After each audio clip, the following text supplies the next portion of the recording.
বলি আমি আমার ভুলটা বুঝতে পারছি, আমার ভুলটা আমি বুঝতে পারছি। আর এর জন্য তোমার মা বাবার আজকে অপমান শুনতে হচ্ছে। তুমি এটা জানো তো? কেন? আমার দিদি খুব ভালো মানুষ, আমি বলবো না, আমি তো বলিনি যে আমার শাশুড়ি আমাকে টর্চার করতো।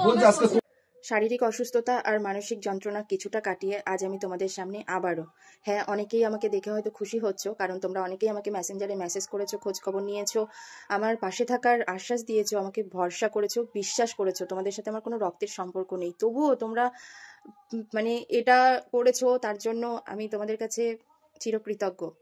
তোমাদের জন্য আমার তরফ থেকে রইল অফুরন্ত ভালোবাসা। আর জানি আবার অনেকেই আছো যারা আমাকে সহ্য করতে পারছো না, তার কারণ ইতিমধ্যেই আমি তো কোটি কোটি মানুষের কাছ থেকে একটা পরিচিতি পেয়েছি, সেটা হচ্ছে নির্যাতিতা দিদি বা নির্যাতনকারী দিদি। তো এই পরিচিতিটা নিয়ে আমি বেঁচে থাকতে পারবো না। আরও নানান কথা ভেবে একটা খারাপ সিদ্ধান্ত নিয়েছিলাম, যাই হোক মরে যাইনি, বেঁচে আছি। তো এইভাবে যেভাবে বেঁচে আছি এইভাবেও আমি বেঁচে থাকতে পারবো না।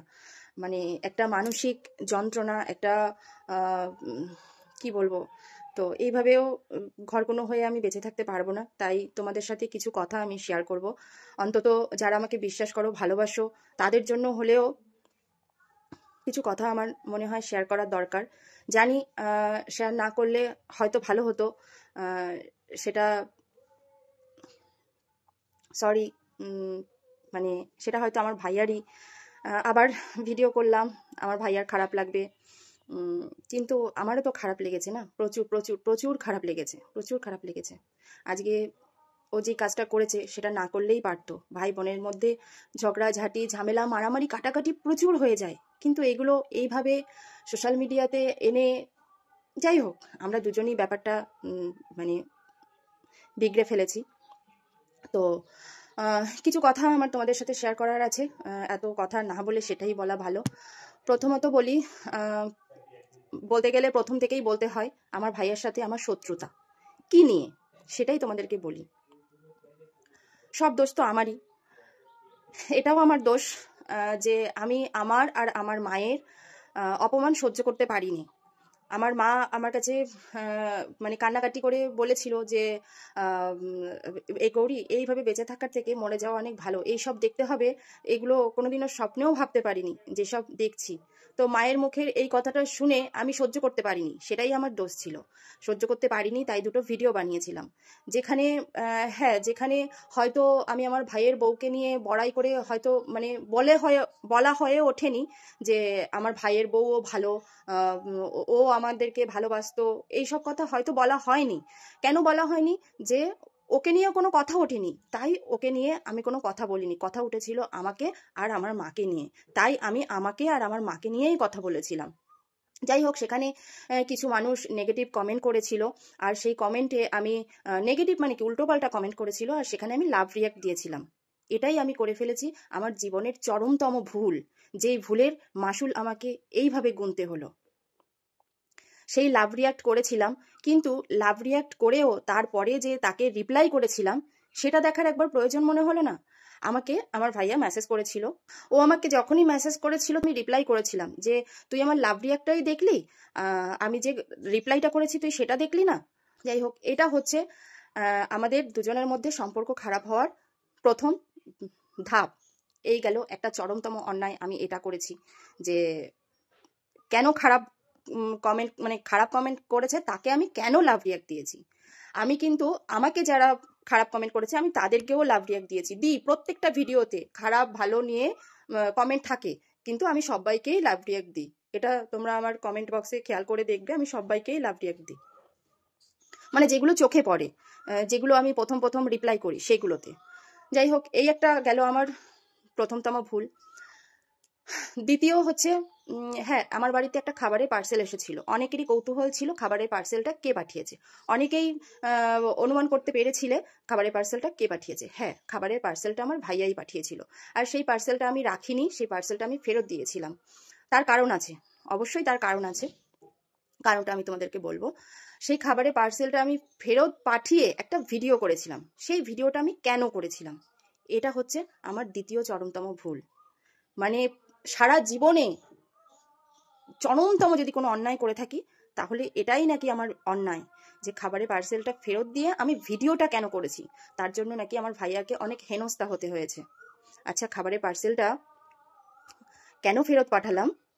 আমি খাবারের পার্সেলটা ফেরত দিয়ে অহংকারী দিদি, আমি অহংকার আমার খুব বেশি, অনেক রকম কমেন্ট আমি ফেস করেছি, অনেক রকম প্রশ্নের আমি মুখোমুখি হয়েছি। শুধু যে ও হয়েছে তা নয়, আমিও হয়েছি, ঠিক আছে, কিন্তু কাউকে আসল ঘটনাটা বলতে পারিনি, তবে আজ বলবো। তার আগে দুটো ভিডিও ক্লিপ দেখাই। কি হয়েছে? মামু চলে? আবার তোমার কি হয়েছে বাবা? মিমি, ঘুমাও বাবা, তোমার অনেক জ্বর এসেছে বাবা। তুমি জ্বরের ঘরেও মামু মিমি বলে যাচ্ছ? কি বাবা?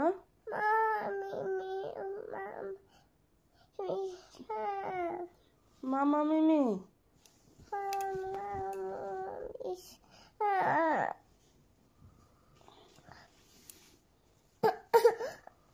থাক থাক থাক থাক, কি হয়েছে?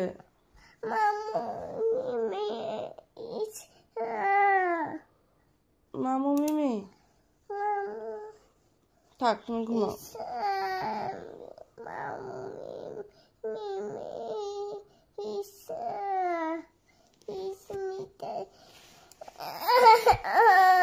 থাক থাক থাক শোনা, ঘুমাও ঘুমাও, তুমি ঘুমাও।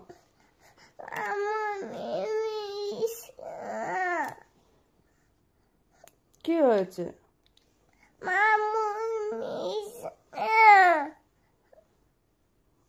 থাক শোনা, ঘুমাও, তুমি ঘুমাও ঘুমাও। মামু মিমি আসবে, মামু মিমি আসবে, আসবে। আসবে আসবে।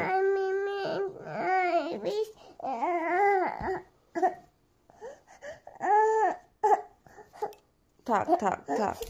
তো ভিডিও ক্লিপটা দেখলে আমার বুগ্গুর জ্বর ছিল 102, 102, 2.5 এরকম জ্বর ছিল। তো জ্বরের ঘোরে ও যে কথাগুলো বলছে সেগুলো জ্বরের ঘোরে বলেছে। তো এই ভিডিওটা আমি আমার মাকে পাঠাই, বাবাকে পাঠাই, তো ওরা দেখে ভাইয়াকে পাঠিয়েছিল, আমার মেশো ভাইয়ার সাথে কথা বলেছিল। ওকে বলা হয়েছিল যে বাপন, তোমার ভাগনা এরকম জ্বরে ভুগছে, তুমি ওর সাথে একটু ভিডিও কল করে কথা বলো। ওই ভিডিও দেখার পরেও ওর আনসারটা কি ছিল জানো? ওর আনসারটা ছিল, জ্বর হয়েছে ডাক্তার দেখাক, আমি কি করব। আনসারটা এরকমই ছিল। তো আমার ভুলের মাসুল আমার ছেলেটাকে এইভাবে পেতে হলো। যেই ছেলেটা মামু মিমি করে করে পাগল। আজকে আমার বড় ছেলেটা, ও তো আমাদের ঝামেলার মধ্যে কিচ্ছু জানতো না আমার বড় ছেলেটা। ও বড় ছেলে বলো ছোট ছেলে বলো, আমাদের টিভিতে ওয়াইফাই কানেকশন করা রয়েছে, ইউটিউবে ভিডিও দেখে ওরা। ওর মামু মিমির ভিডিও যেটাই সামনে আসে না কেন ওরা দেখতে থাকে। তো আমার বড় ছেলেটা বলে, মা, মামু আমাদেরকে আরো ভালোবাসে না বলো? দেখো মামু তাতান ভাইয়ের কাছে যায়, মামু মিমি তো এখানেই রয়েছে, তবু একবার আমাদের কাছে আসে না, তবু আমাদের সাথে একবার কথা বলে না। যাই হোক, ওসব কথা বাদ দিলাম। আমার ভুলের মাসুল আমার ছেলে দুটোকে এইভাবে পেতে হলো। আমার ছেলে দুটো কি অন্যায় করেছিল? ওরা তো মামু মিমি বলতে অজ্ঞান, ওরা তো মামু মিমিকে কত ভালোবাসে। আজও আমার বুগ্গু মিমির কথা জিজ্ঞাসা করে। আজও আমি যখন মানে বাবার বাড়িতে গিয়েছিলাম, ও বুঝতে পারেনি যে কোথায় যাচ্ছি আমরা। যখন বাড়িতে ঢুকলাম, যখন সিঁড়িতে উঠবো, মানে উপরে ওঠার সিঁড়ির কাছে গিয়ে ও বুঝতে পেরেছে, ও আচ্ছা মামু মিমির কাছে যাব, ওরকম মানে তখনই ও বুঝতে পেরেছে। সিঁড়ির কাছে গিয়ে তখনই ও বুঝতে পেরেছে যে আমি মামা বাড়ি এসেছি, উপরে মিমি থাকে। তখনই বলছে, মিমি যাই? আমি বলছি, না বাবা, মিমি নেই। বলছে, মিমি কোথায় মা, মিমি কোথায়? দিয়ে আমি বলেছি, বকু মিমি বাজারে গেছে। যাই হোক, এসব কথা ফালতু কথা, এসব বলে কোনো ইয়ে নেই। তো এই কারণে মেন কথা যেটা, এই কারণেই আমি আমার অভিমান হয়েছিল যে তখন আমি জানতাম, সেদিন সম্ভবত 25শে ডিসেম্বর ছিল, সেদিন আমি জানতাম তার আগে ওরা ভিডিও ছেড়েছিল, আর তোমরাও ভিডিওতে দেখে নেবে ওরা বগুলাতেই ছিল। তাহলে আমি যেখানে জানি আমার ভাইয়া বগুলাতেই আছে, অথচ একটা খাবারের পার্সেল করে পাঠাতে হচ্ছে ওর ভাগনাদের। ও এত ভালোবাসে যে বাইকে করে আসতে আমাদের বাড়িতে 10 মিনিট মাত্র লাগবে। কেন ওরা দুজনে আসতে পারতো না? পরে আমার বাবাই ভিডিও দেখেছে, ওরা 25শে ডিসেম্বর ও বাড়িতেই ছিল। পরে আমাকে বলছে, মা দেখেছো 25শে ডিসেম্বর মামু এখানেই ছিল, মিমি বাড়িতেই ছিল, দেখো ওরা ওদের বাড়িতে কেক কিনে নিয়ে গেছে, আরও কি কি ও ভিডিও দেখেছে, সেগুলো দেখেই আমাকে দুঃখ করছিল। মা, মামু আমাদের বাড়িতে একবারও আসলো না, বলো। আর তার জন্য আমি খাবারটা ফেরত দিয়েছি।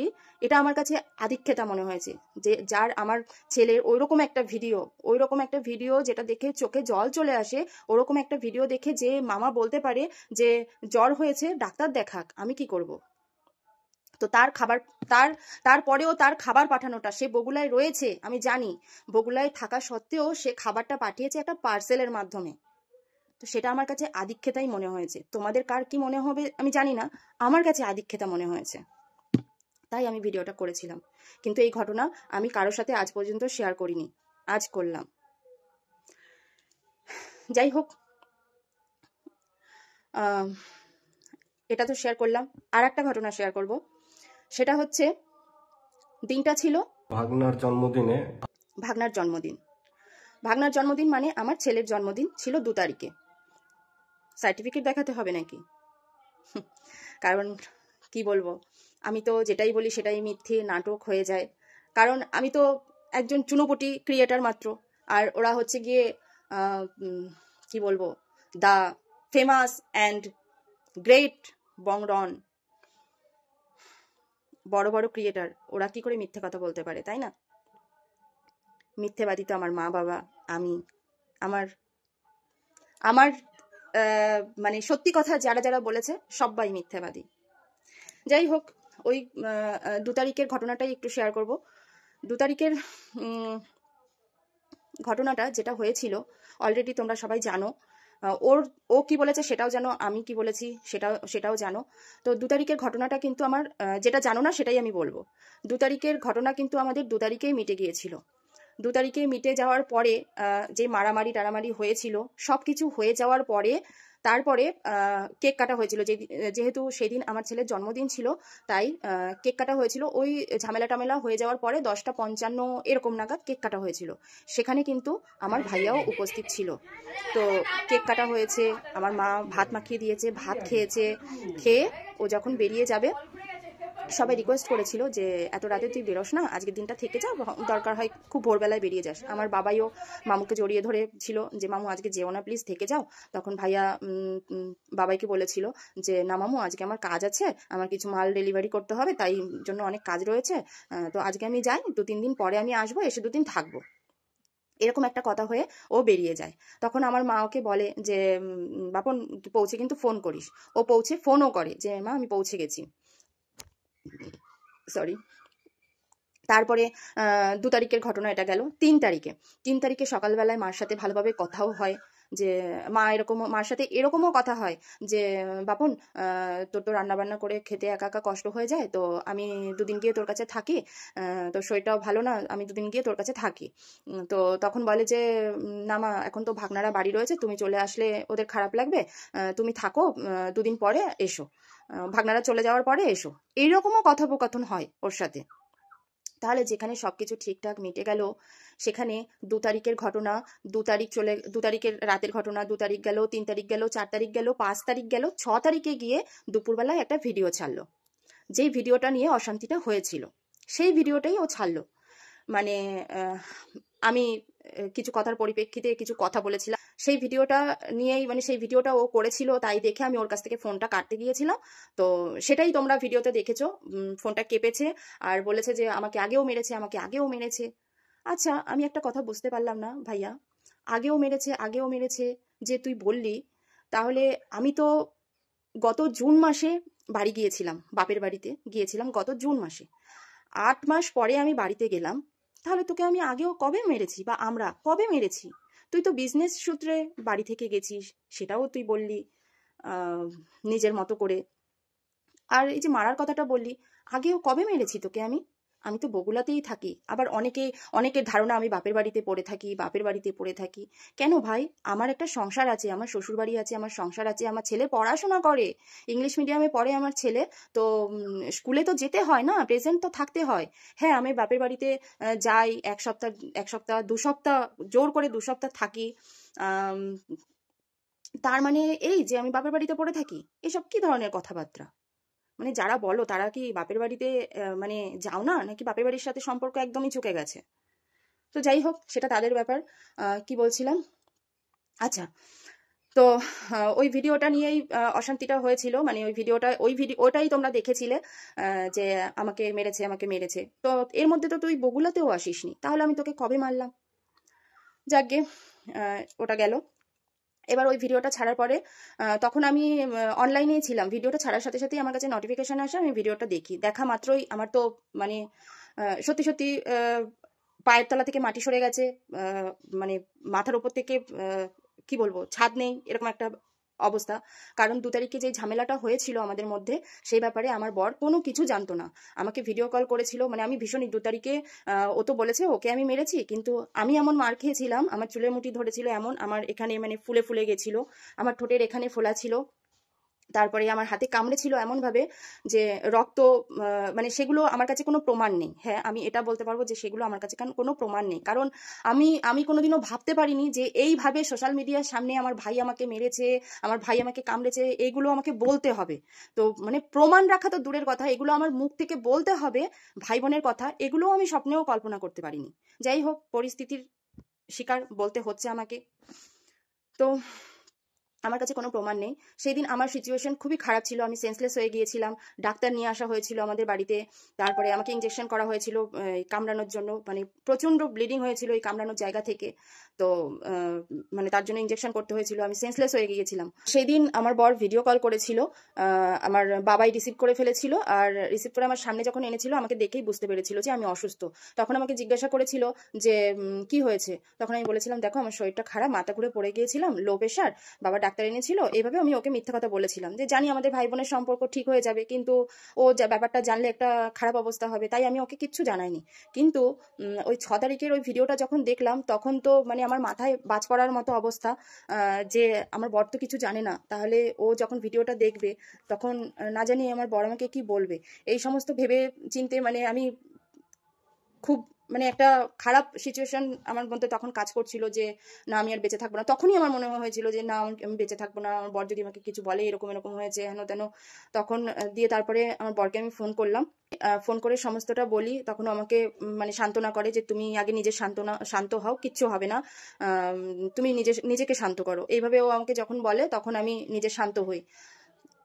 দিয়ে যাই হোক, তার মধ্যে এর মধ্যে আমার বাবা মা মেশো ফাদার ওকে তখন 40-50টা ভিউজ হয়েছিল, তার মধ্যে ওকে ফোন করে যে বাপন তুই ভিডিওটা ডিলিট কর। হাতে পায়ে পর্যন্ত ধরে, আমার ফাদার হাতে পায়ে পর্যন্ত ধরে, বাপি তোর পায়ে ধরছি, তুই ভিডিওটা ডিলিট কর, তোদের 2 ভাই বোনের মধ্যে যা হওয়ার হয়েছে, কিন্তু এইভাবে ব্যাপারটা সোশ্যাল মিডিয়া করিস না, তুই বাড়ি আয়, তুই যেভাবে যা বলবি একটা মীমাংসা হবে, কিন্তু তুই বাড়ি আয় আর ভিডিওটা তুই ডিলিট কর। এইভাবে জামাইকে নিয়ে এইভাবে তুই এরকম করেছিস, ও তো আমাদের বাড়ির জামাই, এরকমটা করিস না, এরকম ভাবে ওকে বোঝায়, নানানভাবে বোঝায়, কিন্তু না, ও কারো কথাই শোনেনি।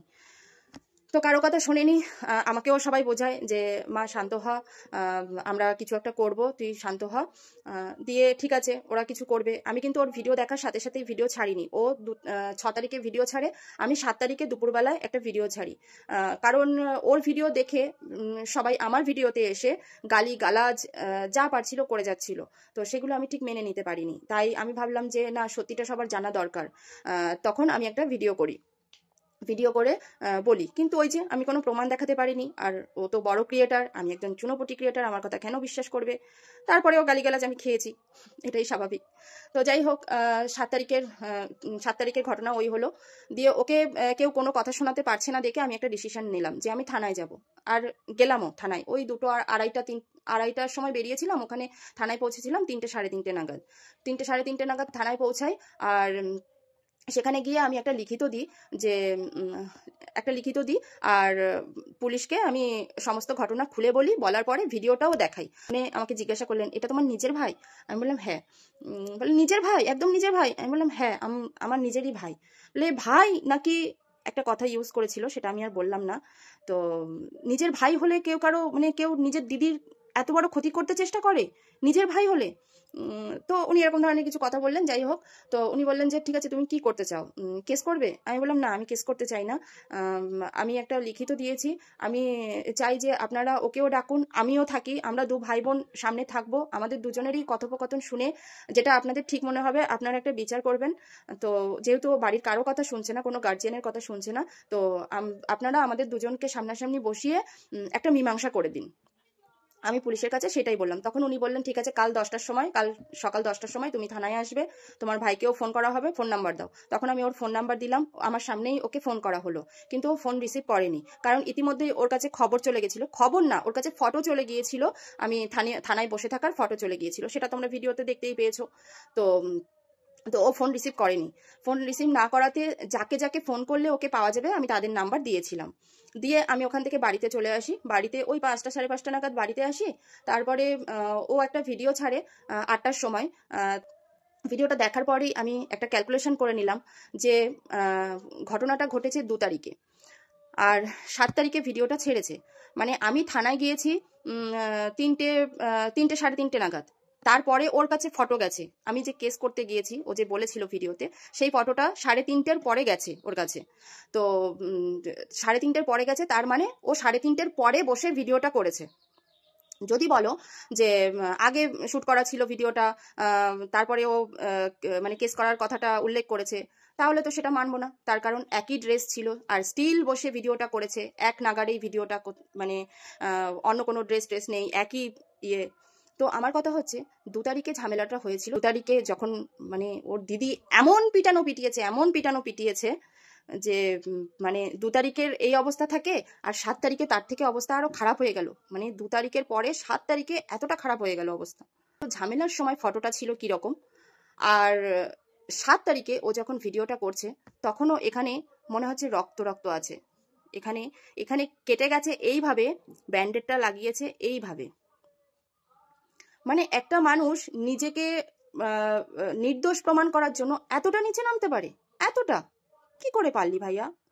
এগুলো কি মানে কিছু লাগিয়েছিলি নাকি? তোর তো আবার মানে তুই তো এডিটে এক্সপার্ট, অ্যানিমেশন ট্যালেন্ট আছে, অ্যানিমেশন করা আছে ওর, এডিটে এক্সপার্ট, দিনকে রাত বানাতে পারে, ছেলেকে মেয়ে বানাতে পারে, অনেক কিছুই ওর ক্ষমতা আছে। যাই হোক, যে ভিডিওটাও করেছিল তারপরে আমি ফোনটা কাটতে গিয়েছিলাম, তো সেই ভিডিওটা নিয়ে একটা অশান্তি হতে পারে, তাই আজ করেই আমার ফাদার আর বড়দা ভাই দুজনে ওর কাছ থেকে ভিডিওটা ডিলিট করিয়েছিল।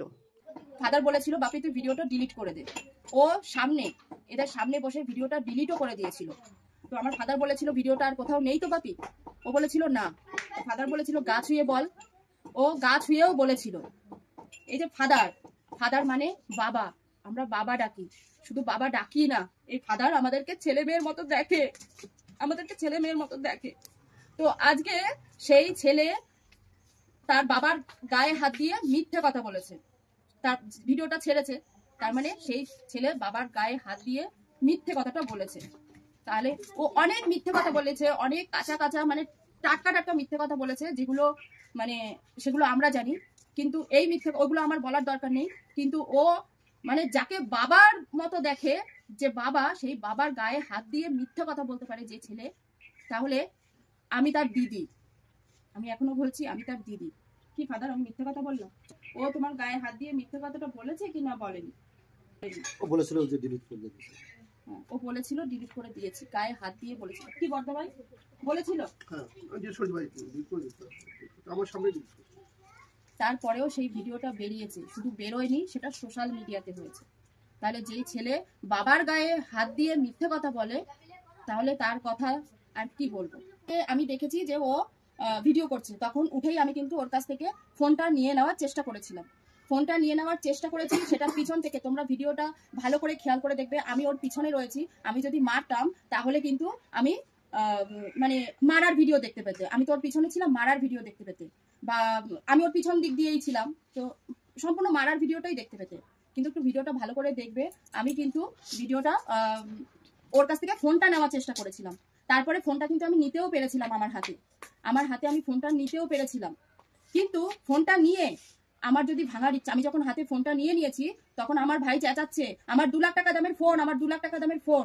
তো আমি কিন্তু ফোনটা যদি আমার ভাঙার ইচ্ছা থাকতো আমি কিন্তু ফোনটা নিয়েই ছুঁড়ে মারতে পারতাম তো বড় ভাই, সেই সুযোগ ছিল আমার হাতে। আমি যখন ফোনটা নিই তখন তোর কাছে ফোনটা ছিল, তোর কাছে নিয়ে আমি কাকা গেলাম। তো আমার কাছে ফোনটা ছিল, আমি ভাঙতে পারিনি। কেন পারিনি জানো? আমার ভাইয়ের ফোন, ওটা 2 লাখ টাকা করে চেঁচাচ্ছে ও, ঠিক আছে, যে আমার 2 লাখ টাকা দামের ফোন। আমি পারিনি ভাঙতে, আমি ভাঙতে পারিনি। তারপরে ও আমার হাতে কামড়েছে, কিভাবে কামড়েছে, কিভাবে রক্ত বেরিয়েছে বল। আর তোরা না থাকাকালীন তো আমি মার খেয়েছি, তোরা থাকাকালীনও কি তোরা দেখেছিস যে আমি ওর গায়ে হাত তুলেছি, ওকে মেরেছি? ফোন কারাকারি হয়েছিল, তারপরে আমার চুলের মুঠি কে ধরেছিল ওখানে তোদের সামনেও চুলের মুঠি কে ধরেছিল আর সামনে ছিল কে? আর আমি একটা ভুল করেছি। আমি ভুলটা কি করেছি জানো? ভুলটা করেছিলাম, আমাকে বাইরে মানে এই ঘটনার আগেও আমাকে মেরে গেছে। ও যে ভিডিওতে বলেছে না আমি এর আগেও মার খেয়েছি, না, ও তার আগেও আমাকে মেরে গেছে। আমাকে চুলের মুঠি ধরে মেরে গেছে। মেরে ও বাইরে গেছে, তখন আমি আমার হাতে আমার দিদা ওখানে বসে পেঁয়াজ রসুন কাটছিল, তো বটিটা ছিল আমার এক হাতে ফোন। আমি ফোনটা তুলে যখন দেখি যে ফোনটা ভেঙে গেছে, তখন আমি ফোনটা তুলে আর বটিটা নিয়ে গেছি, ঠিক আছে, বটিটা নিয়ে গেছি। ও কিন্তু আমার কাছ থেকে অনেকটা দূরে ছিল। সেটা যার বটির মানে আমি বটিটা নিয়ে গেছি, তখন আমার দিদা আর এক কাকি, পাশের বাড়ির কাকি, দুজনে মিলে বটিটা নিতে গিয়ে দিদাও টেনেছে আর কাকিও টেনেছে। টানতে গিয়ে দিদার হাত থেকে সরে গিয়ে কাকির এখানটায় কেটে গেছে। আমার ভাই এরকমটা বলছে যে আমি নাকি ওকে কোপাতে গিয়ে আমার ওই কাকির গায়ে কোপটা লেগেছে। আমি আমার ভাইকে কোপাতে গিয়েছি, যে এই ভাইয়ের ফোনটা আমি চাইলেই ভেঙে দিতে পারলাম না ভাইয়ের ফোনটা ভাঙতে আমি, আর আমি সেই ভাইকে কোপাতে গেছি। হ্যাঁ, তোমরা বলো তো, আমি একটা মেয়ে, আমার চুল ছাড়া রয়েছে, আমাকে চুল ধরে টানতে টানতে নিয়ে আমার মা একা ছাড়াতে পারেনি, আর সেই কাকি এসে দুজন, আমার দিদা, 3 জনে মিলে আমার চুল ছাড়িয়েছে। তখন একটা মেয়ে আমি কি করব তোমরা আমাকে বলো, কি করবো? আমার তখন করার কি ছিল? আমি হাতের কাছে বটিটা পেয়েছি, আমি সেই বটিটা নিয়ে গেছি, দূরে বসে ফোঁস করেছি। আমি আর কি করবো বলো তোমরা? আর কতটা নিচে নামবি তুই নিজেকে নির্দোষ প্রমাণ করার জন্য? আর কতটা নিচে নামবি? হ্যাঁ, তুই নির্দোষ, যত দোষ করেছি আমি। এবার একটু শান্ত হ। তুই যেটা করেছিস সেটা তুই ভালোভাবে জানিস, আমিও জানি, তুইও জানিস। তো আর বেশি কিছু বলবো না। আর এরপরে তুই আমাকে নিয়ে যাই ভিডিও বানাস না কেন, আমি তারও কোনো রিপ্লাই করব না। তোকে নিয়ে এটা আমার শেষ ভিডিও। তবে হ্যাঁ, পরিস্থিতি সেরকম হলে বানাতে হবে। জানি আমার এই ভিডিওটা দেখে অনেকেই অখুশি হবে, অনেকেই বলতে আমার গার্জিয়ান পক্ষের কথাই বলছি, যেমন আমার মা, বাবা, মেসো, ফাদার, বড়দা ভাই, তো এরা সবাই অখুশি হবে। তার কারণ আমি যখন একটা খারাপ সিদ্ধান্ত নিয়েছিলাম, তো তখন আমি বলেছিলাম যে এই মিথ্যে কলঙ্ক বা মিথ্যে বদনাম নিয়ে, যেটা আমি করিনি সেটা নিয়ে আমি বাঁচতে পারবো না। তো যদি আমাকে বাঁচাও তোমরা, তাহলে আমাকে কলঙ্ক মুক্ত, যেটা আমি করিনি, সেই দায়ভারটা আমি নেব না, সেটা তোমরা করবে। তো ঠিক আছে, তারপরে আমি এখন সুস্থও আছি, কিন্তু দিন কেটে যাচ্ছে, সময় কেটে যাচ্ছে, কারো কোনো মানে সবার প্রতি আমি দেখলাম কে কি করলো আমার জন্য। আমাকে সবাই, এখনো আমার মা বাবা বোঝাচ্ছে সবকিছু ঠান্ডা হয়ে গেছে, সবকিছু চুপচাপ হয়ে গেছে, তো এখন সবকিছু বাদ দে। মানে সবার ধারণা ওটাই যে আমি বড়, তো তার জন্য আমাকে সবটা মাথা পেতে নিতে হবে। আমি বড়, তার কারণ হচ্ছে আমি বড়, আমি বুঝি। মানে যে বোঝে না, যাকে বোঝানো যায় না। আমি ওকে ওর বাড়ির লোককে আমি নিজেই ওকে বোঝাতে পারতাম না। এত রাগী, এত জেদি, এত বদমেজাজি। আমার শ্বশুর শাশুড়ি ওকে দেখে ভয় তাকে মানে তাকে তো বোঝানো যায় না, কিন্তু আমি তো বুঝি, তাই না? তার জন্য সবটা নাকি আমাকেই বুঝতে হবে। তো আই এম সরি, আমি ক্ষমা চাইছি, আমার গার্জিয়ান পক্ষের কাছে আমি বলছি, আমি ক্ষমা চাইছি। এরপরে তোমাদের প্রতি আমার কোনো অভিযোগ বা আশা, যেটা বলো, এগুলো আমার আর নেই। এরপরে যেটা হবে আমি সামলে নেব। আমি তোমাদের কাছে কখনো বলবো না যে এটা কেন হলো বা ওটা কেন হলো। তবে হ্যাঁ, আমি যেটা বললাম যে আমি ওকে নিয়ে আর ভিডিও বানাবো না, তো সেই ক্ষেত্রে বলি 2 তারিখের ঘটনাটা আমি ভুলে গেলাম। ওটা ভাই বোনের মধ্যে মারামারি, ঝগড়াঝাটি, হেনতেন অনেক কিছু হতেই পারে। 2 তারিখের ঘটনা নিয়ে আমি কিছু বলবো না। কিন্তু যেটা আমি করিনি, মানে যে মেইন ঝামেলা, যে রণ প্রীতির সম্পর্ক ভাঙার জন্য নাকি আমি দায়ী, বা ওদের সংসার, ওদেরকে আমি সংসার করতে দেবো না, সেরকম যেই বদনামটা উঠেছে, যেটা আমি করিনি, সেই দায়ভারটা আমি নেব না। আমি দুঃখিত। একটা কথা বলি, আমি আমার ভুলটা বুঝতে পারছি। কত বেশি এগিয়ে গেলাম না? তুমি কি চাচ্ছ? আমি আমার ভুলটা বুঝতে পারছি। আমার অন্যায় ভুলটা আমি মানে বুঝতে চরম পারছি। অন্যায় হ্যাঁ জিনিস। আর এর জন্য তোমার মা বাবার আজকে অপমান শুনতে হচ্ছে। তুমি এটা জানো তো? কেন আমার দিদি খুব ভালো মানুষ, আমি বলবো না আমি তো বলিনি যে আমার শাশুড়ি আমাকে টর্চার করতো, বলছি আমার আজকে শ্বশুর তোমার আমাকে জন্য এইসব মেরেছে, হচ্ছে। আমি এগুলো বলিনি। আমি তো এগুলো বলছি না যে আমার শাশুড়ি এমন না যে আমাকে খেতে দেয় না, আমার শ্বশুর। তোমার ওগুলো প্রশংসা বলছি না। এই আমি কি বলছি, আমি কি বলছি, ছেলে এতই অবাধ্য যে মা যেই মানুষটা মিটিংয়ে বসে মানে ওদের সম্পর্ক এক করার জন্য একটা মিটিং হয়েছিল, সেই মিটিংয়ের 1 ঘন্টা 45 মিনিটের একটা রেকর্ডিং আমার কাছে রয়েছে। তো সেটা শুনলেই দুধ কা দুধ পানি কা পানি কি একটা কথা আছে না, সেটা মানে বেরিয়ে যাবে। তো আমি মানে চাইছি না কেঁচো খুঁড়তে কেউটোটা বেরিয়ে আসুক, তবে সিচুয়েশন সেরকম হলে আমার কিছু করার থাকবে না। আমি ওই একটা জিনিসই 1 ঘন্টা 45 মিনিটের একটা রেকর্ডিং, ওটা আমি র ফাইল সোশ্যাল মিডিয়াতে দিতে বাধ্য হব, যেটা শুনলে আশা করি সবার ভুল ধারণা কেটে যাবে। তো এটুকুই আমার বলার ছিল। মা বাবা, আমি দুঃখিত। জানি এটা করার পরে যেটা তোমরা মানে ভয় পাচ্ছিলে, যে ভয় পাওয়াটাই স্বাভাবিক, আবার কন্ট্রোভার্সি শুরু হবে, হেন হবে তেন হবে, কিন্তু আমার কোনো কন্ট্রোভার্সিতে আর কিছু যায় আসে না। কারণ আমি যেই সিচুয়েশনটা কাটিয়েছি সেটা শুধুমাত্র আমি জানি। আমার মানসিক অবস্থা, আমার জায়গায় তোমরা কেউ নিজেকে দাঁড় করিয়ে একবারও দেখোনি। তোমরা সবাই জানো যে আমি নির্দোষ, তবুও তোমরা মেশো, বিশেষ করে মেশো ফাদার, তোমাদেরকে বলছি, তোমরা কিছু করতে পারলে না আমার জন্য। ঠিক আছে, অনেক করেছো, তো তার জন্য ঠিক আছে। তো এটুকুই আমি আবার বলবো, যেটা আমি করিনি। মানে যে ভুল করে একটা জায়গাতে একবার না বারবার আমি ভুল করেছি বলেছে, কিন্তু ওইদিকে সোশ্যাল মিডিয়াতে তার সমস্ত দায়ভারটা আমার উপরে চাপাতে চাইছে, সেই দায়ভারটা আমি নেব না, আমি দুঃখিত। হ্যালো বন্ধুরা, কন্ট্রোভার্সি আবার শুরু হয়ে গেল কন্ট্রোভার্সি। বংরনের দিদি দীপিকা, লাইফস্টাইলের দীপিকা, দেখো সে আবার নিজেই নিজের জালে জড়িয়ে পড়লো।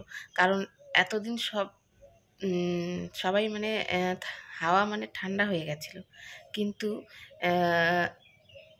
দীপিকা সে নিজেই চাইছে যে তাকে নিয়ে আবার কন্ট্রোভার্সি শুরু হোক।